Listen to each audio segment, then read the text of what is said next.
So if not, let the record show that by unanimous consent of the quorum, that the minutes of the meetings have been adopted or accepted.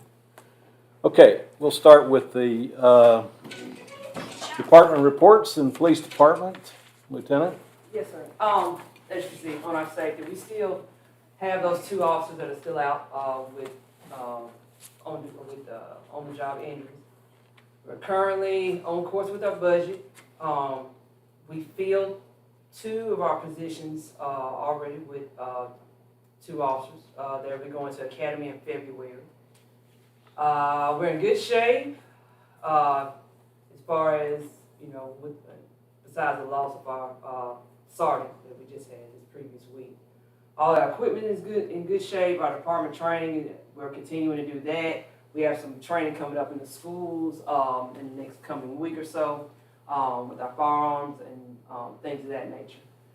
Our highlights and opportunities, we had the Candy Cane Buddies program to come in this year again, and we were able to help some more families in our surrounding communities.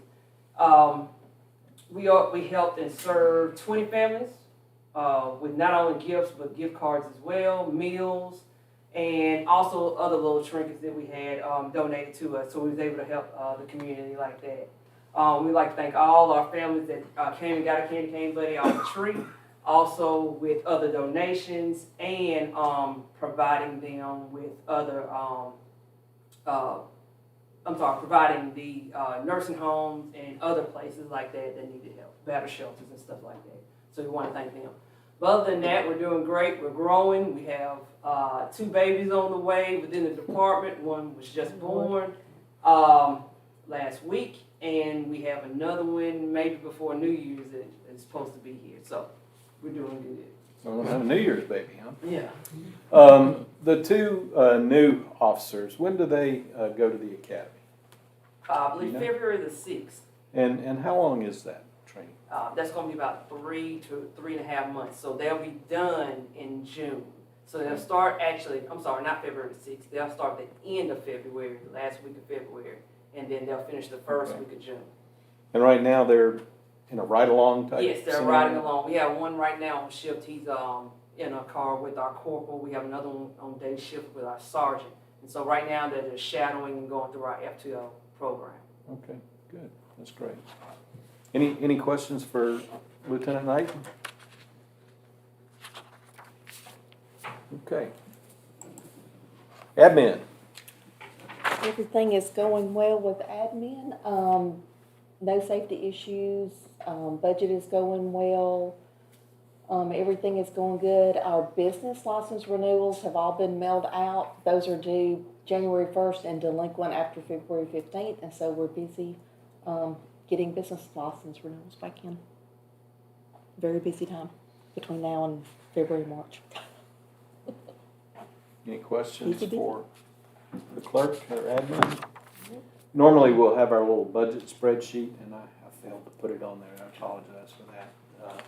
But as she said, everything's good, and so we're sitting around with a significant surplus. And as we've talked about in previous years, a lot of that is timing related. We're way under as far as our planned expenses, but we sort of peanut butter spread our budget over the year.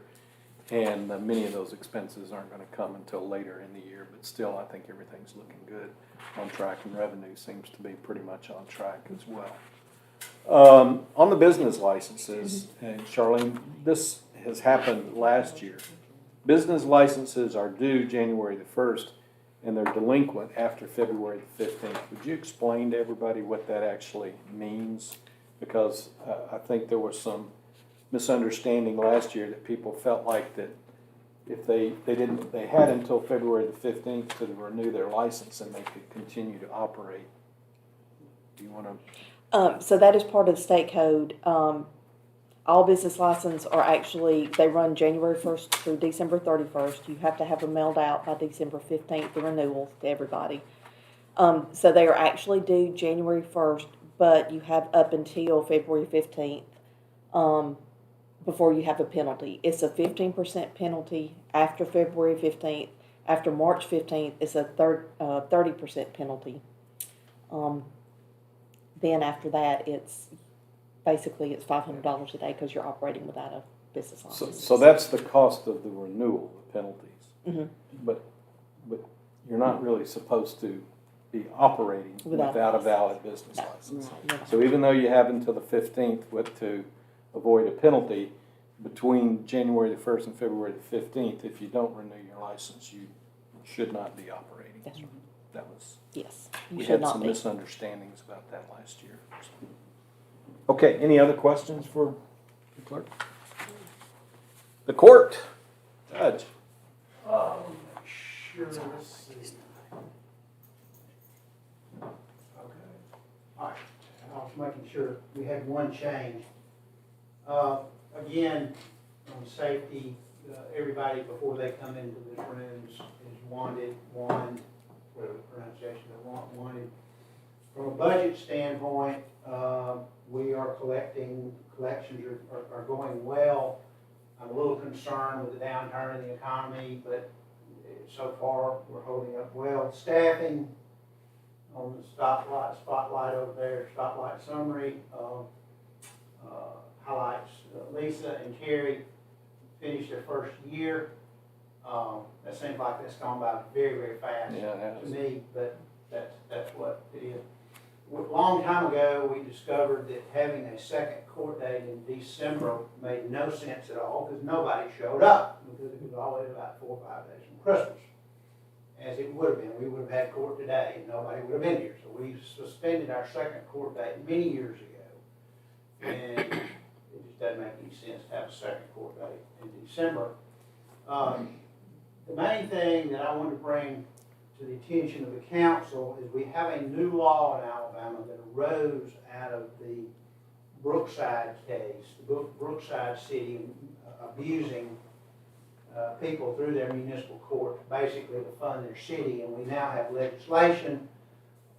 Probably there's going to be some unintended consequences of that legislation, but the cities are now obligated under this new rule, the new law, to file a report, and what they're trying to do is make sure that we're not funding the city with municipal court. Well, we've never funded the city with municipal court funding. We hope we break even. And in many years we hadn't broken even. The best we hope for is pay our help and pay the computers, pay the phone bills and that sort of thing, and pay all of our expenses and break even.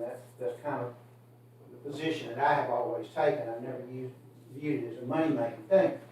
But the clerks, through the Administrative Office of Courts, have been given the new guidelines that have to be filled out before January the 17th.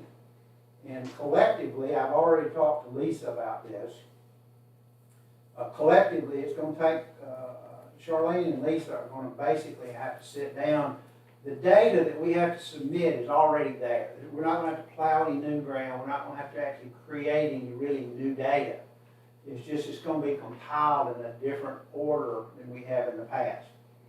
And this has to be submitted. Eric Locke, the attorney for the Administrative Office of Courts Municipal Division, who's been down there for decades, 30 years, he has provided some guidelines, and they've actually come up with a form that we have to submit. And I don't think it's going to be a particular burden. And as everything else, there will be some stumbling around and figuring out and a lot of questions. But collectively, there's about 6 or 7 things that the state wants to know, comparing municipal court budget with total city budget, where we won't have any problem finding those numbers or submitting those numbers. It's just something else. It's just one other hassle to deal with to comply with state rules.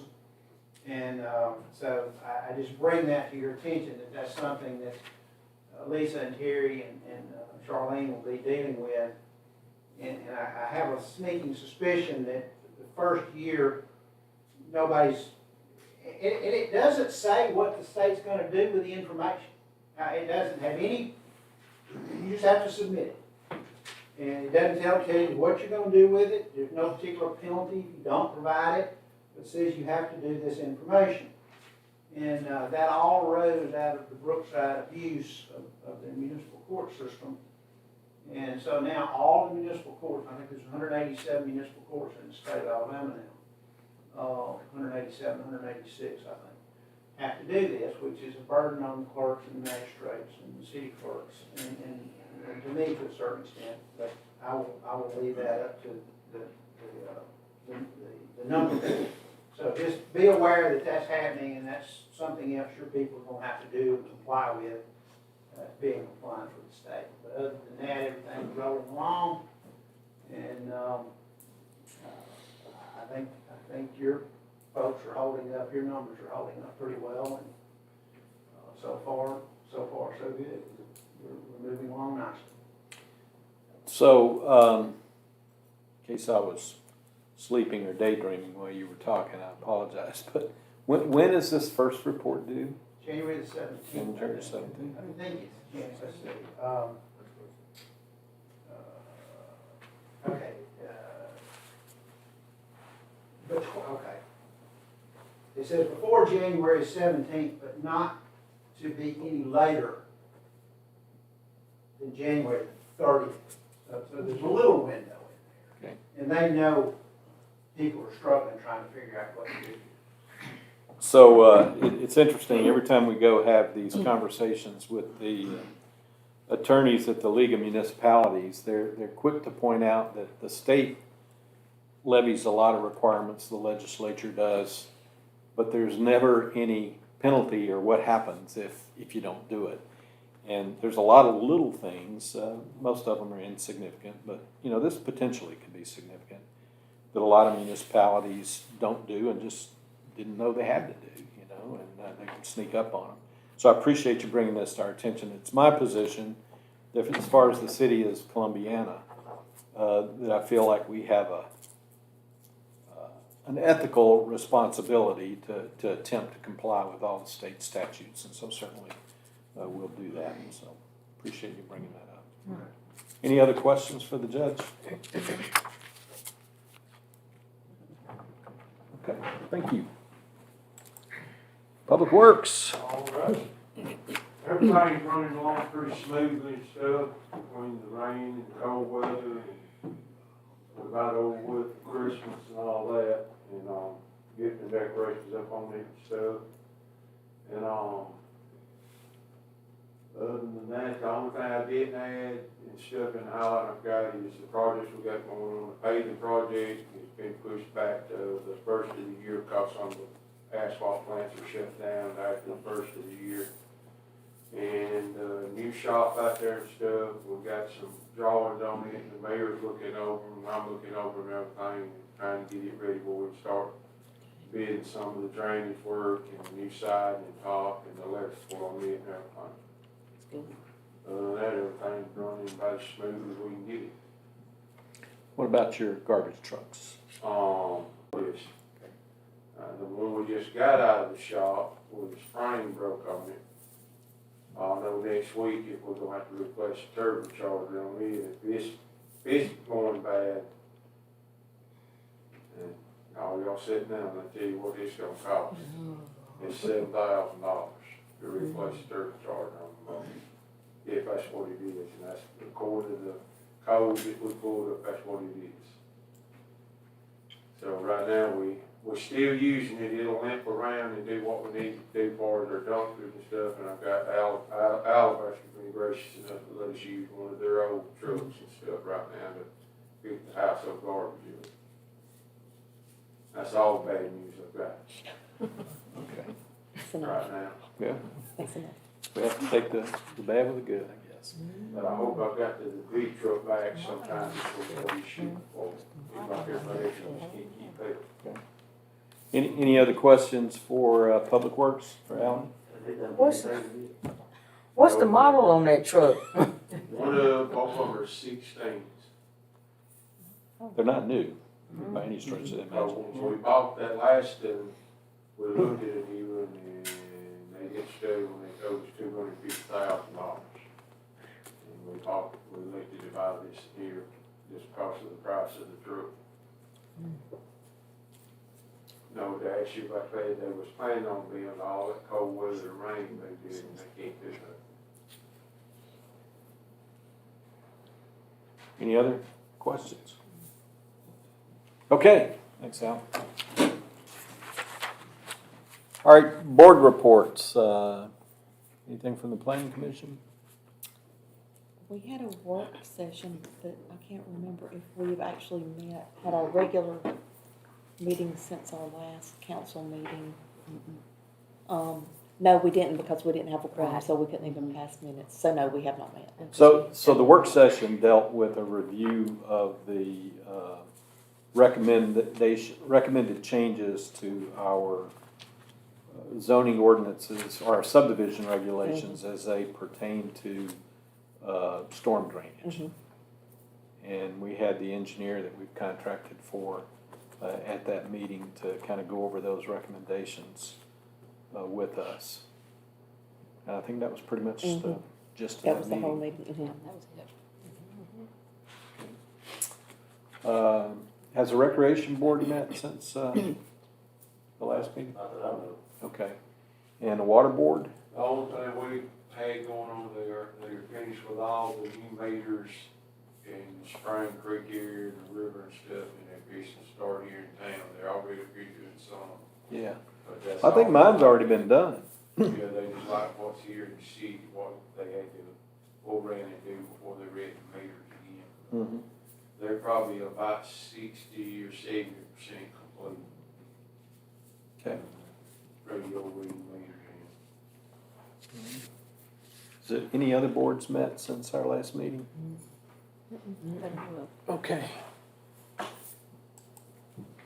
Okay, so this is the first ordinance. So before we go into all of these suspensions and stuff, this is an ordinance to annex some property.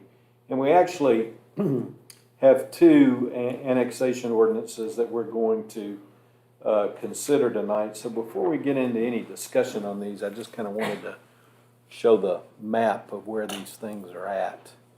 So this is our GIS map, and we got John Lawley here from High Point. We don't have John Seal from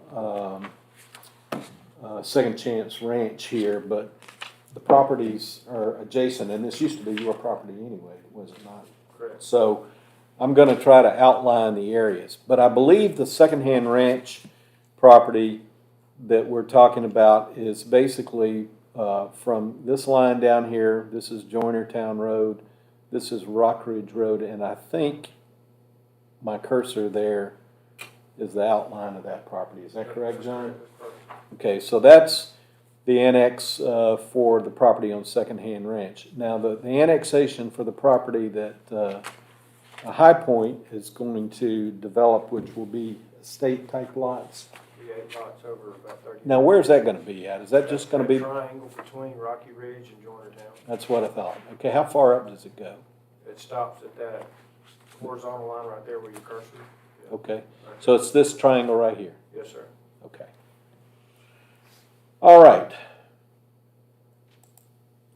So now, what I'm going to suggest that we do is we will have 4 ordinances to consider tonight. And so that we can potentially adopt those ordinances tonight, I would ask that we consider a motion to suspend the rules, and it will be for all 4 of those ordinances.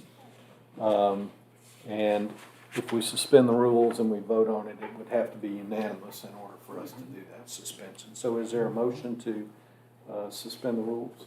I'll make the motion. I'll second. Okay, and would you do a roll call, please? Councilmember